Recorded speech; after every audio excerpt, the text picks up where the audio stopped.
Bismillahirrahmanirrahim. Assalamualaikum warahmatullahi wabarakatuh. Alhamdulillahirabbil alamin wa bihi nasta'in ala umur dunya waddin. Assalatu wassalamu ala asyrafil anbiya'i wal mursalin sayyidina Muhammad wa ala alihi wa ashabihi wa man tabi'ahu bi ihsani ila yaumiddin, amma ba'du. Halo, ahlan wa sahlan. Nama saya Atikah Sayyidatun Nisa. Ismi Atikah Sayyidatun Nisa. Wal'an ana talibah fi Jami'atil Azhar bil Qahirah. Saat ini saya merupakan mahasiswi dari Universitas Al-Azhar Kairo. Nah, baiklah, mungkin ini perkenalan singkat kita untuk awal pembelajaran. Nah, pada kesempatan kali ini, sebelum kita mulai belajar bareng, mari teman-teman sama-sama kita mulai dengan membaca doa. Hayya nabda biqira'atid doa. Bismillahirrahmanirrahim. Nawaitu ta'alluma liridallahi ta'ala wal izalatil jahli wa iyyaiddin. Amin. Baiklah, pada kesempatan kali ini kita mau belajar bersama bahasa Arab. Nah, sebelum kita mulai bareng-bareng untuk mempelajari ini, yuk mari sama-sama kita teriakkan dalam hati kita kalimat ini. Ana uhibbu al-lughatal arabiyyah. Saya mencintai bahasa Arab. Nah, ini penting sekali teman-teman untuk kita tanamkan atau kita yakini bersama bahwa kita mencintai ilmu ini sebelum kita mempelajarinya. Karena dengan mencintai ilmu ini bisa membuat kita lebih mudah untuk memahaminya, kemudian mengamalkannya, dan juga bahasa Arab sendiri merupakan bahasa Al-Quran gitu ya, yang perlu kita cintai dan merupakan pedoman dari hidup manusia gitu. Oke, baiklah. Sebelumnya, Ana mau menunjukkan ke teman-teman satu buah video. Perhatikan dengan seksama ya. هو درس. هي درست. هما درسا.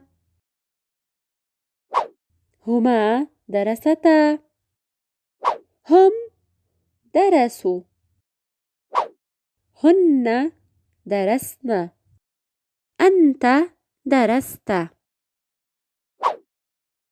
أنت درست. أنتما درستما.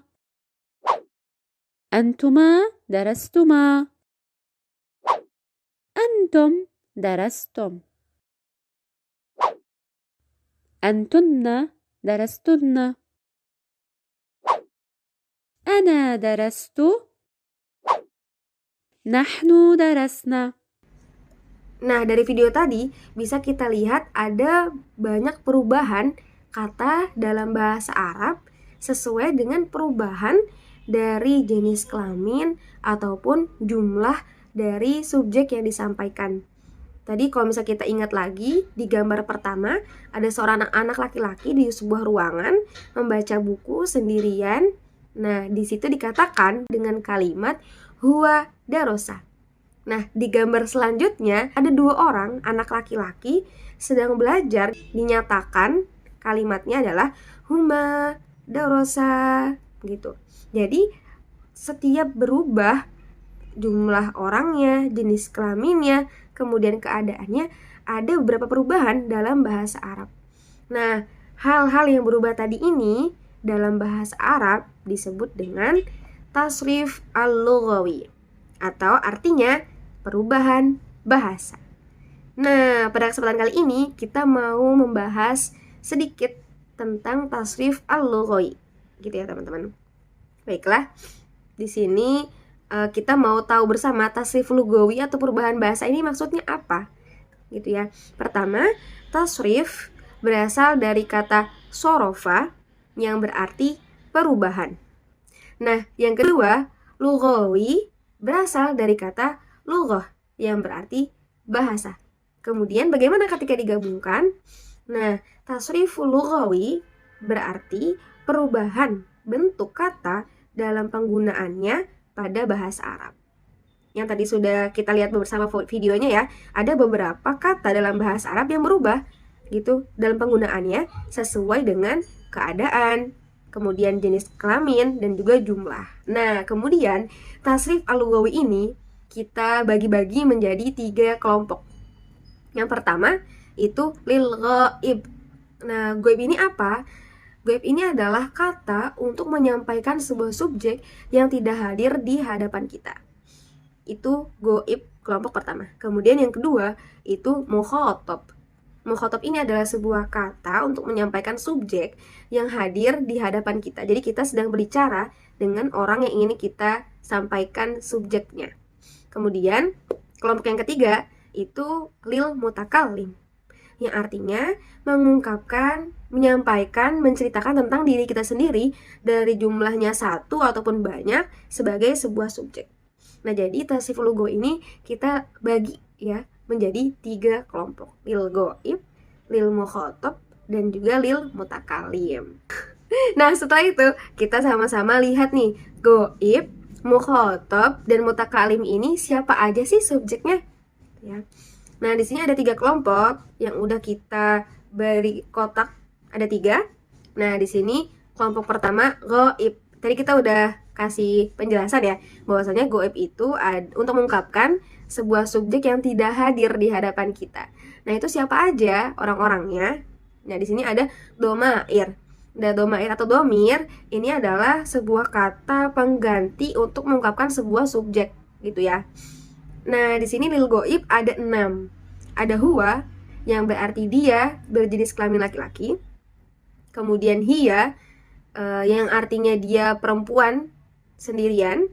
Kemudian huma, dan di sini huma mengungkapkan untuk mereka berdua dengan jenis kelamin laki-laki dan juga perempuan. Sama-sama bahasa Arabnya adalah huma. Kemudian ada hum. Hum berarti mereka dalam jumlah banyak berjenis kelamin laki-laki. Yang terakhir di ghaib itu adalah hunna, yaitu mereka tidak ada di hadapan kita, banyak jumlahnya dengan jenis kelamin perempuan. Nah, kemudian kelompok yang kedua itu kelompok mukhatab. Nah, mukhatab ini udah kita sampaikan tadi bahwasanya adalah untuk mengungkapkan atau berbicara dengan subjek yang hadir di hadapan kita. Nah, apa aja nih, siapa aja sih mukhatab itu? Pertama ada anta, yang berarti kamu, satu orang berjenis kelamin laki-laki. Yang selanjutnya ada anti, yaitu kamu berjenis kelamin perempuan, satu orang. Kemudian antuma. Nah, antuma ini juga sama-sama digunakan dalam penggunaan kamu berdua mau berjenis kelamin laki-laki dan juga perempuan. Kemudian ada antum yang artinya kalian laki-laki, kemudian ada antunna, kalian perempuan. Nah, selanjutnya kelompok terakhir adalah mutakallim. Mutakallim ini berarti untuk mengungkapkan diri kita sendiri, menyampaikan tentang diri kita sendiri. Ada 2, ada ana yang berarti saya dan nahnu berarti kita. Nah, langsung aja kita lihat contoh-contohnya. Pertama, kita mau memberikan kata dasar dalam penggunaan kalimat nantinya gitu ya. Kata dasar yang mau kita gunakan pada kesempatan kali ini adalah kataba, yang berarti menulis gitu ya. Nah, ini contoh pertama adalah contoh untuk ghaib atau yang tidak ada orangnya di hadapan kita. Contohnya yang pertama, kataba tilmidun ad-darsa. Nah, kataba di sini kita highlight ya, adalah kata dasar yang berarti menulis. Tilmidun berarti seorang murid laki-laki. Ad-darsa berarti pelajaran. Nah, di sini diberikan arti satu kalimat ini, seorang murid laki-laki menulis pelajaran. Contoh yang kedua, kataba tilmidhani ad-darsa. Highlight bersama kata dasar dari kata kerja kataba. Nah, kasus ini kataba, kata dasar, ditambahkan di akhir katanya satu huruf, yaitu huruf alif. Kataba. Kemudian tilmidhani, ini artinya 2 orang murid laki-laki, ad-darsa yang berarti pelajaran. Nah, di sini satu kalimat ini berarti 2 orang murid laki-laki menulis pelajaran. Nah, di sini udah kita lihat ya, bahwasanya ada beberapa perubahan dalam bahasa Arab ketika berbeda juga penggunaannya dari segi jenis kelamin, kemudian jumlah dari subjek yang mau disampaikan. Di sini ada juga contoh untuk mukhotob, yaitu ketika kita bicara langsung dengan orangnya, ada anta kata beta ad-darsa, antuma kata betuma ad-darsa. Dari sini dilihat ya, ada perubahan dari kata dasar kata ba, dua-duanya ketambahan huruf baru di akhir katanya, ketambahan huruf ta dan juga tuma dengan arti yang berbeda juga. Kemudian yang terakhir itu untuk mutakalim. Di sini ada contohnya, ana kata betu ad-darsa dan nahnu kata bena ad-darsa. Nah, jadi ada beberapa huruf yang ditambahkan di akhir setiap kata untuk mengungkapkan subjek yang berbeda-beda. Nah, kemudian kita mau langsung nih lihat untuk goib ini apa aja. Ada kataba, dia laki-laki menulis. Kemudian katabat, dia perempuan menulis. Kataba, mereka berdua dengan jenis kelamin laki-laki menulis. Katabata, mereka berdua dengan jenis kelamin perempuan menulis. Katabu, mereka laki-laki menulis dengan jumlah yang banyak.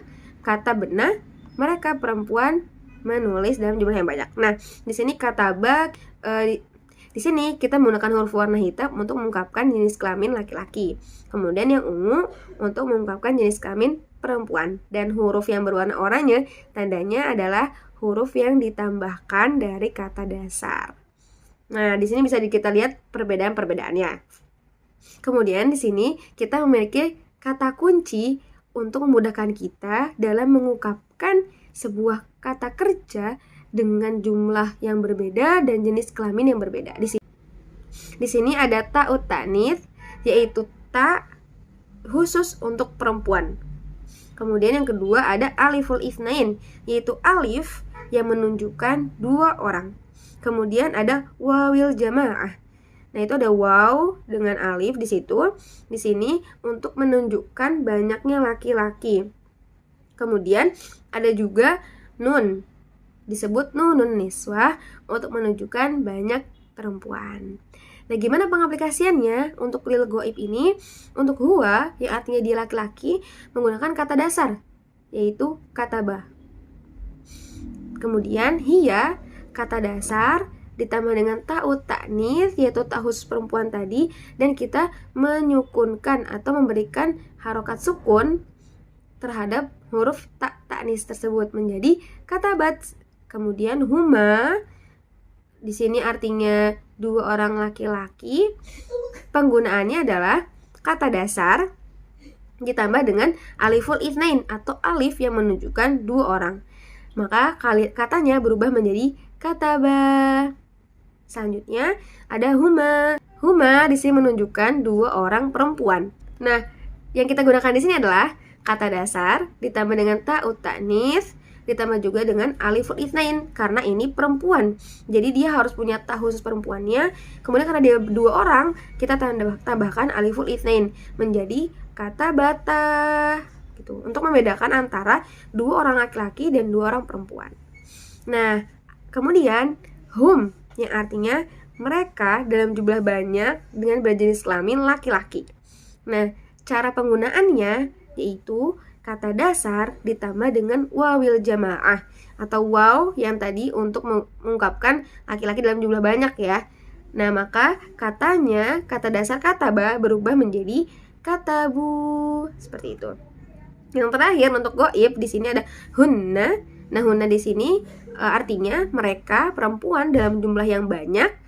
Penggunaannya kata dasar ditambah dengan nunun niswah atau nun khusus perempuan menjadi kata bena. Nah, ini untuk goib. Selanjutnya untuk mukhotob. Nah, mukhotob di sini kita lihat teman-teman ada kata beta, kata beti, kata betuma, kata betuma, kata betum, dan kata betunna. Nah, langsung aja kita lihat kata kuncinya ya.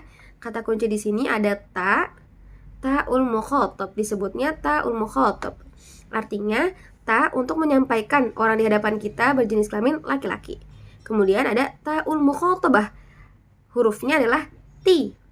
Nah, ini untuk menunjukkan seorang perempuan yang ada di hadapan kita, satu orang. Kemudian tuma di sini untuk dipakai untuk dua jenis kelamin yaitu laki-laki dan perempuan dengan jumlah 2 orang.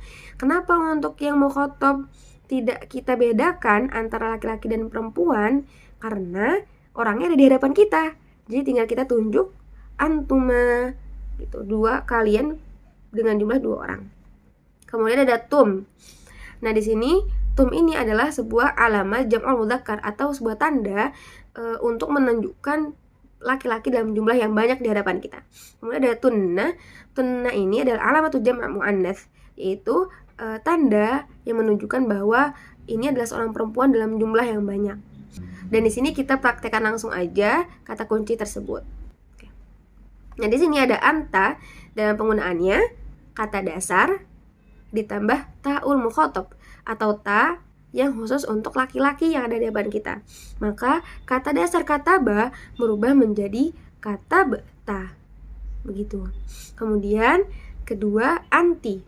Anti dalam penggunaannya kata dasar ditambah dengan ta'ul mukhatabah atau ta yang mengungkapkan perempuan yang di hadapan kita, yaitu ti ditambahkan huruf ti menjadi kata bekti. Nah, kemudian antuma ini sama penggunaannya untuk laki-laki dan perempuan, kata dasar ditambah alamat tasniyah yaitu tuma. Jadi kalimatnya, katanya berubah menjadi kata betuma. Selanjutnya ada antum. Antum yang berarti kamu laki-laki dalam jumlah banyak. Nah, di sini penggunaannya kata dasar ditambah dengan alamat jamak mudzakkar atau tanda bahwasanya ini banyak jumlahnya dalam jenis kelamin laki-laki. Maka katanya berubah menjadi kata batum. Yang terakhir di sini ada antunna. Antunna berarti kalian perempuan dalam jumlah yang banyak. Penggunaannya kata dasar ditambah dengan alamat jamak muannats atau tanda bahwasanya ini adalah perempuan dengan jumlah yang banyak. Maka katanya berubah menjadi kata batunna. Nah, yang terakhir, kelompok terakhir adalah mutakallim. Mutakallim untuk menunjukkan atau mengungkapkan diri kita sendiri dalam jumlah sedikit ataupun banyak. Ada ana, kata betu, dan nahnu, kata bena, yang berarti saya menulis dan kami menulis. Kata kuncinya di sini ada tu disebut dengan ta'ul mutakallim, yaitu ta yang menunjukkan saya, diri saya sendiri. Kemudian ada na di sini panjang disebut nun mutakallimun, yang berarti maksudnya adalah ini sebuah tanda untuk jumlah yang banyak kami. Penggunaannya ana yaitu saya, kata dasar ditambah dengan ta'ul mutakallim, yaitu ta yang bertanda saya. Maka katanya berubah menjadi kata betu. Nah, yang kedua, nahnu, yaitu kami. Penggunaannya kata dasar ditambah dengan nunul mutakallimun, yaitu nun yang bertanda untuk kami. Menjadi katanya berubah menjadi kata bena. Seperti itu. Nah, di sini kita udah ngerangkum jadi satu slide gitu ya, semua kata yang berubah dari kata dasar kataba dengan perubahan jenis kelamin dan juga keadaan dan juga jumlah dari subjek tersebut. Nah, di sini ada kataba, kataba, katabu, katabat, katabata, katabna, katabata, katabetuma, katabetum, katabeti, katabetuma, katabetunna, katabetu, katabna. Nah, sebenarnya sini ada lagunya ya teman-teman. Berikut lagunya.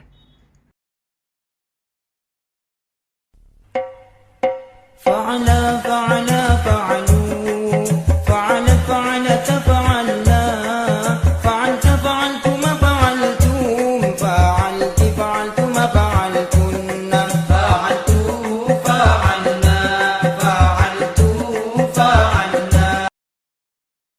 Nah, itu bisa diputar atau sering disetel untuk memudahkan kita dalam menghafal perbedaan atau perubahan-perubahan kata dalam bahasa Arab.